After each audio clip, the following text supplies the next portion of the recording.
Good morning students. अब हम करेंगे टाइप्स ऑफ ईएम वेव्स। तो आपको पहले ही बता चुकी हूँ मैं 7 टाइप्स की होती हैं EM waves. Radio wave, microwave, infrared, visible, UV और इसके बाद दो अभी आई नहीं है मोड में, वो है एक्सरे एंड गामा रेज। तो उनको करने से पहले हम इनको कंप्लीट कर लेते हैं। तो आपको इनमें करना क्या है कि ये वेव्स प्रोड्यूस कैसे होती हैं, इनकी वेवलेंथ और फ्रीक्वेंसी रेंज क्या होती है, ये आपको लर्न करना है और इनके यूजेस कहाँ कहाँ है। ठीक है, तो स्टार्ट करते हैं radio waves. These waves are produced by oscillating circuits having inductor and capacitor. अगर हम इस तरीके के सर्किट बनाते हैं जिसमें इंडक्टर और कैपेसिटर है, इंडक्टर वही अल्टरनेटिंग करंट में आएगा, आपने पढ़ा नहीं है लेकिन इंडक्शन फिनोमेना आपने पढ़ लिया है ना।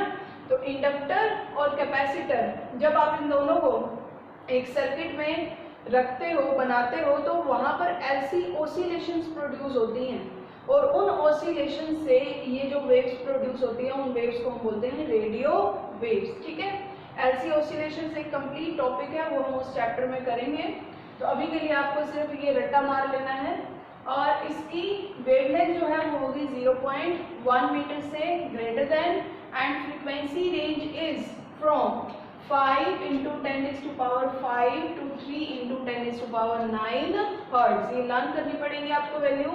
यूजेस कहाँ कहाँ है रेडियो वेव के? फोन कम्युनिकेशन में ऑब्वियसली, रेडियो में भी है और टीवी में भी। ये जो सिग्नल्स जाते हैं मीन्स जो वेव्स, कौन सी वेव्स इसको लेकर जाती है सिग्नल को? Radio waves.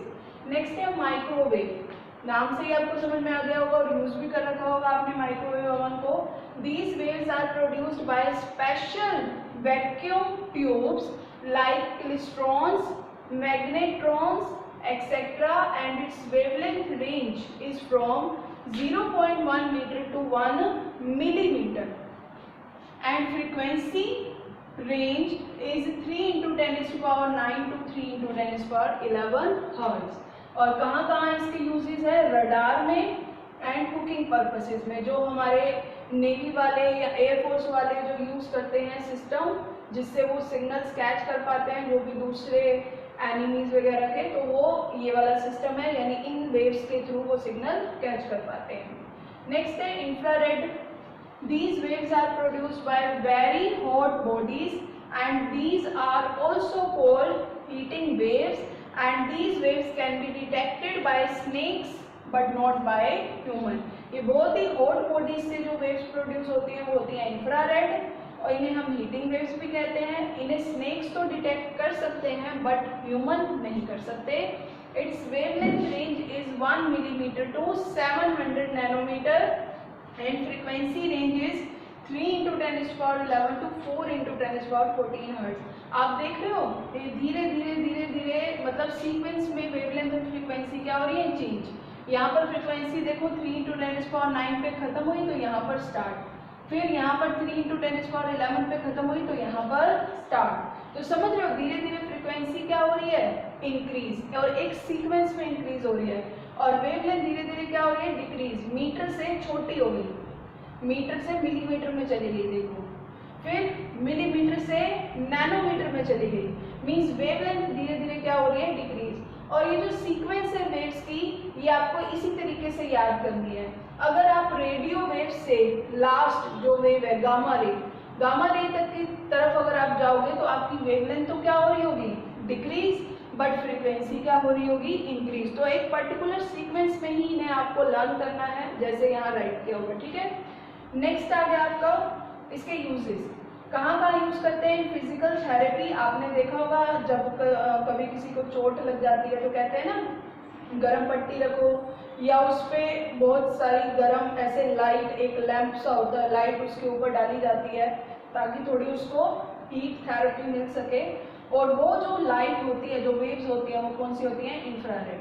वेदर फोरकास्टिंग में भी इसका यूज किया जाता है and for taking photographs during fog and smoke. Fog and smoke के दौरान फोटो खींचने के लिए भी हम इंफ्रारेड रेडिएशंस का यूज करते हैं।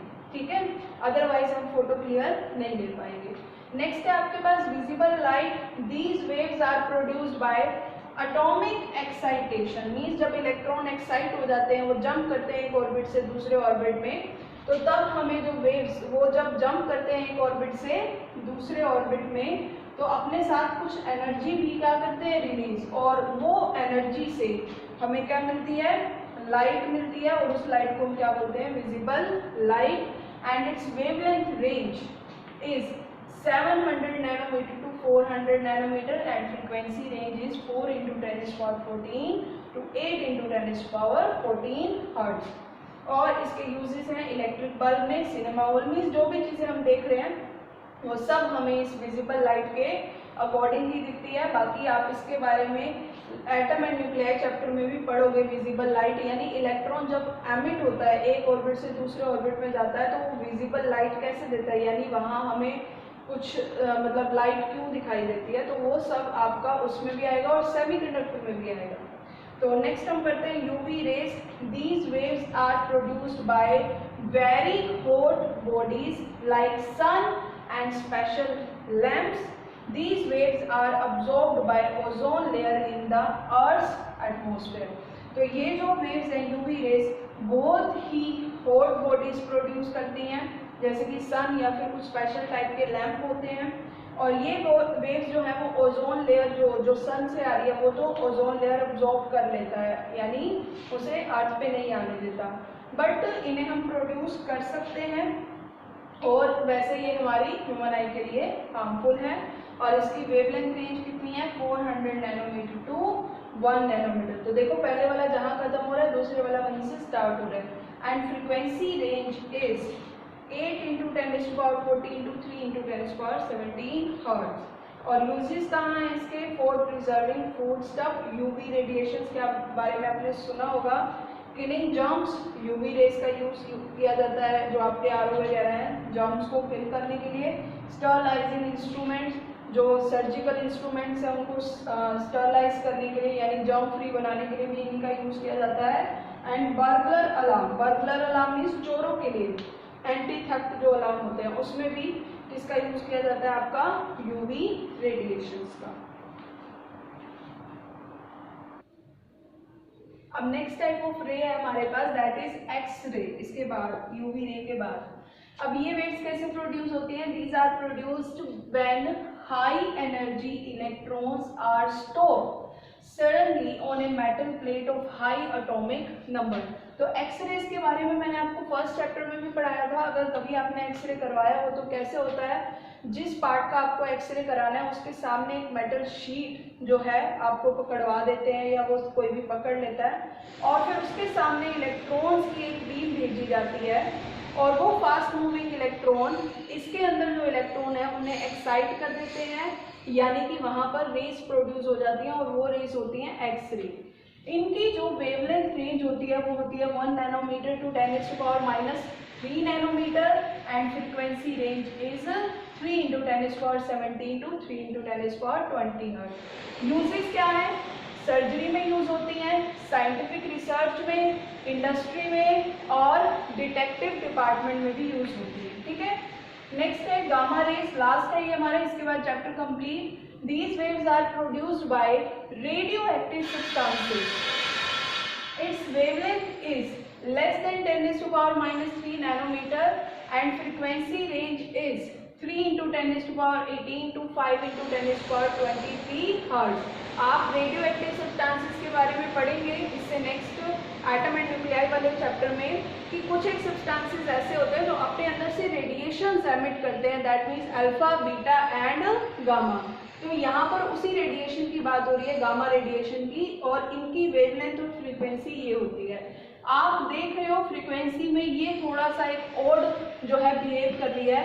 हमने अभी तक क्या देखा था, कोई फर्स्ट वैल्यू जहाँ एंड करती है नेक्स्ट वैल्यू वहीं से स्टार्ट करती है ना, बट इसमें यहाँ पर एंड हो रहा था 20 पे बट यहाँ स्टार्ट हो रहा है 18। तो एक नंबर है, थोड़ा एक्सेप्शन केस है, ये आपको ध्यान रखना है। और वेवलेंथ है 10⁻³ नैनोमीटर से भी कम।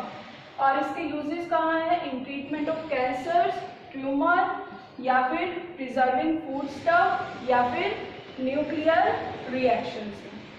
Okay student, this complete our syllabus of term 1।